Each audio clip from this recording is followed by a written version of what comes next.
In this session, I wanted us to talk about how to create a client attraction system. And this is because the easiest way for you to be able to go forward or to move forward in your business, it's by knowing the steps that are needed to be able to attract the clients, but also to keep them. My name is Anne Gachuhi. I'll be your host for this session. I'm a digital trainer, digital strategist with the Exponential Digital Trainers. The client attraction system is based on several steps. The first step is to find your specific niche, and we're going to talk a little bit about that in this session. Then the second step is to determine the programs you're going to offer, whether you're going to offer coaching, online programs, membership, etc. And then the third step is determine your social media content creation strategy. What should you be doing? Is it blogging? Is it podcasting? Is it just Facebook posts? Is it YouTube? So you have to determine based on where your customers are found. Then determine your sales system setup. And this is where you now decide on the hook, your freebie, what you normally give people when they encounter you in social media. This is the free product that you offer people, especially let's say you're doing a post on Facebook, that you're saying, hey, get this PDF or get this checklist or get this free video that is going to help you with this problem. And once the people click on that freebie, then they are taken to the next step where they have to give you their email. And that is a strategy because you want to make sure that when people encounter you, at least they leave some footprints. I call them footprints. They give you their contact information because you can sell to them later.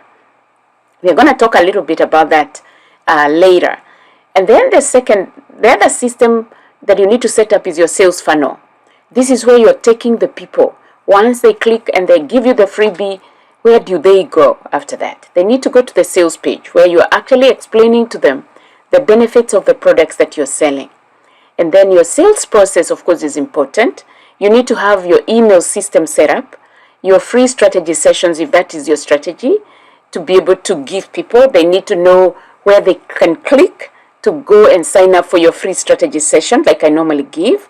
Or if it is an online course that you want them to take or sign up for, then they know where to go. Then in your sales page, you'll be telling them the benefits of these products. But even on your free strategy session, you do take people through a sales page because you're trying to tell them, once you sign up for this free session, the strategy session, this is what to expect. So you need to make it very clear so that when somebody eventually meets with you, they know exactly what to expect. You know, you also, if you're going to charge or if you're going to make an offer at the end of the strategy session, this is a good place to be able to say that so that the people don't get a sticker shock when eventually when you finish the strategy session, and then you let them know that there's going to be a payment, that you do offer a program, a paid program. They don't feel like they were being lied to. Now, determining your niche is really important because we say that the money is in the niches.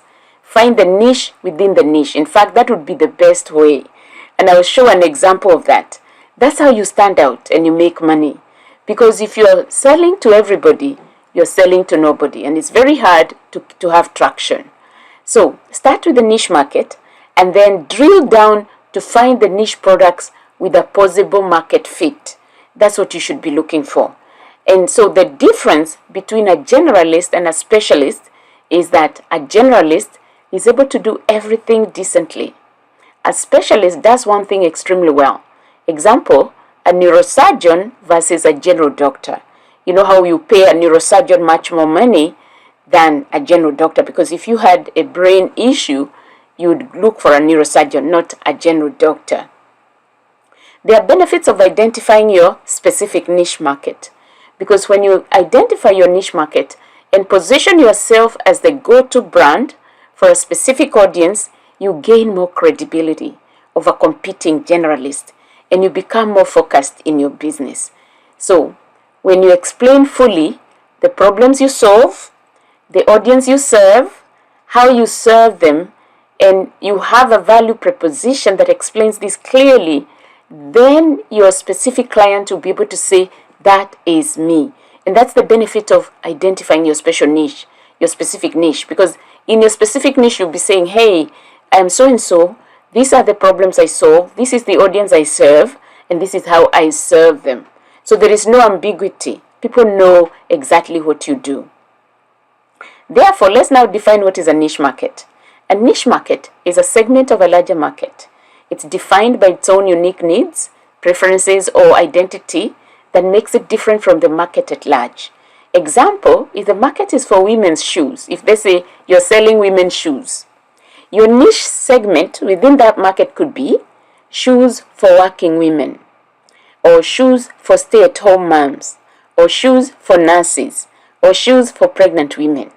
So you can see how when you niche down, if somebody is a pregnant woman and they're looking for shoes, specific shoes, they would go to you if you gave them, let's say they came across your ad on Facebook, or they came across your post or your blog, they will certainly be able to buy products from you because you're speaking to them.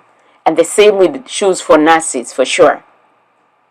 So the key is to identify a niche market you can master and that has viable customers. That is, customers who are seeking answers to questions they have and have demonstrated that they can spend money to resolve their problems. You only want to serve a certain customer base. If you're going for a niche that is really made of people who are struggling financially, it doesn't matter how good the products you're mentioning you're going to be providing them, it's going to be very difficult for you to be able to make ends meet with that kind of group. So it's very important to be able to have those customers who've demonstrated they can actually spend money to resolve their problems. There are some common ways to define a niche market. These are some examples. You can define a niche based on price. Let's say you're selling luxury goods or moderate goods or discount goods. You've seen luxury cars. If let's say you're specializing in Mercedes or you're specializing in Lamborghinis or very high-end cars, then you have a certain group of people that you are attracted to. Or if you're selling moderate cars, then that's a different audience. And of course, if you're selling discount cars, that's an entirely different audience. So you can define your niche based on price. You can define your niche based on demographics. Let's say you're serving men versus women, or age. You're serving young people versus older people, or income. You're serving high-income people versus low-income people, or education level. You're serving people with the first degree, a high school diploma, or no education at all. So you can define your niche, and in fact, you can combine them to even become more niched. Like you can say, I serve women of age 20 to 30 who have an income of about $50,000 and have an educational level of about a college degree. So that again makes it extremely niched. Then you know who you're speaking to. You can also have your niche based on the level of quality. Like you're selling premium products, or you're selling handmade products, or you're selling economical products. Those are all different groups of people that you'll be serving. Again, you can define your niche based on psychographics, such as values, interests, and attitudes. Today, there's a lot of interest in various things. Let's say we are talking about environmental sustainability. People who are into that, or traditional values versus modern values. So you can have people divided by their psychographics. And then lastly, you can have your niche based on geographics. Let's say you have residents of a certain county or country or city or even neighborhood. You can zero in and say, I'm serving this neighborhood. This is what especially if you're a physical location-based business. If you're a store business, you're a storefront, then that's your audience.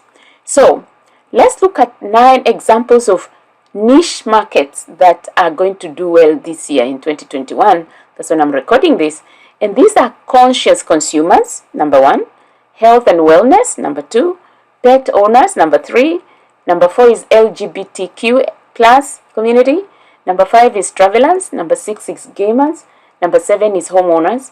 Number 8 is remote workers. And number 9 is locals. We're going to look at these first 2 today, the conscious consumers, the health and wellness group, and then we'll continue on with the others later. So let's look at the conscious consumers. Let's say the sustainability has become a hot topic amongst consumers, and nearly 6 in 10 consumers are willing to change their shopping habits to reduce environmental impact.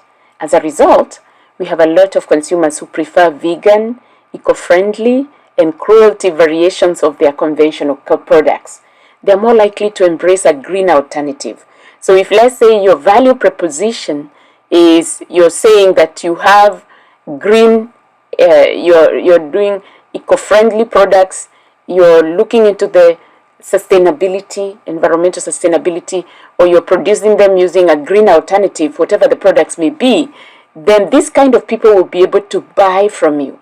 Environmentally made and reusable products are on the rise. Other product ideas for the conscious consumer include, let's say, reusable drinking straws, cruelty-free cosmetics, or even vegan-friendly apparel. So there's a whole range of consumers that are waiting who are conscious consumers.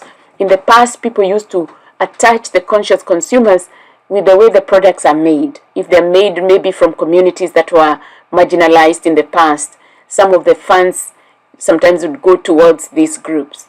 So that is one way. The second way is the health and wellness group. In 2020, the global health and wellness market reached a value of 3.131 trillion in the US dollars. The coronavirus pandemic raised increased concerns about health, and people are starting to take well-being into their own hands.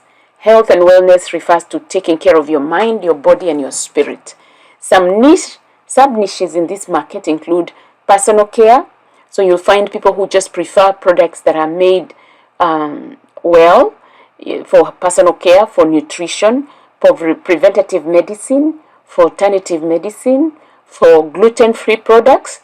All these falls within the health and wellness market.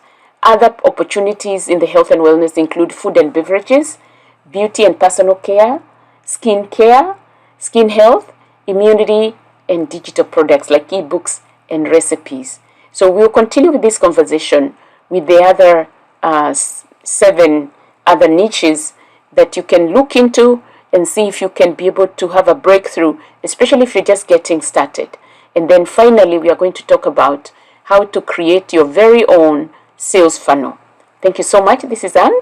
Click on the link below if you'd like to sign up for my free 30 minutes strategy session. I'll be willing to talk to you about your business, how to set it, how to launch it, how to market it. So if you click on the link below, you're going to be taken to where you can sign up for that free session. Thank you. We'll talk soon. Bye.